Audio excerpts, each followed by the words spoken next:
Das älteste Gold in Sachsen-Anhalt und das älteste Gold in unserem Museum ist ein kleiner, winziger Goldring von Rothenschirmbach.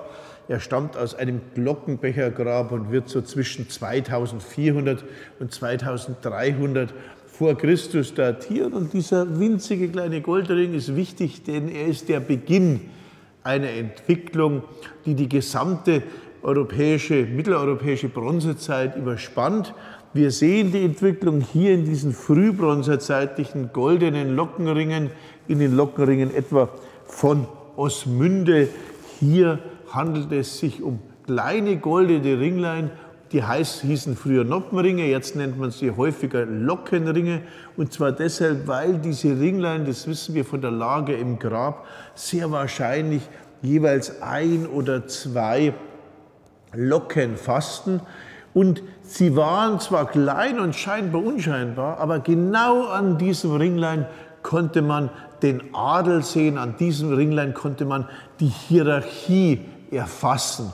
Die Fürstengräber von Leubingen und Helmsdorf, bei denen wir wissen, dass sie ganz herausgehobene Stellungen haben, die haben natürlich auch jeweils 2 solcher Lockenringe, sodass wir davon ausgehen können, dass 2 Lockenringe den höchsten Status repräsentierten. Und natürlich spielte auch die Größe und das Gewicht eine Rolle.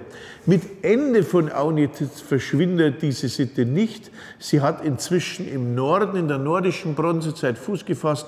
Und dort finden diese Lockenringe genauso wie in der mitteleuropäischen Bronzezeit immer noch Verbreitung in Häuptlingsgräbern, nicht mehr unbedingt in Superfürstengräbern, aber in Häuptlingsgräbern, also in Gräbern von Eliten, sodass dieses Machtzeichen zumindest über 1500 Jahre stabil bleibt. Das muss man sich mal vorstellen, eine Haartracht, verbunden mit einem goldenen Machtzeichen, das 1500 Jahre Tradition begründet. Also so lange weiß man, dass man, wenn man jemanden gegenübertritt, der einen goldenen Haarring hat, dass man jemanden gegenübertritt, der eine herausgehobene Stellung in der Gesellschaft einnahm, sei es Mann oder sei es Frau. Insofern sieht dieses Ringlein von Rothenschirmbach unspektakulär aus. Es zeichnet aber eine beginnende starke soziale Stratifizierung aus, die in Aunitz gerade zur Norm wird. Denn ich sagte es an anderer Stelle, wer überhaupt in Aunitz ein Beil mitnehmen durfte, also in der Zeit ungefähr von 2000 bis 1700 vor Christus, der hatte auch ein goldenes Beil. Die waren alle zinnlegiert und sahen aufgrund der Legierung golden aus und zeigte auch damit seinen herausragenden Status.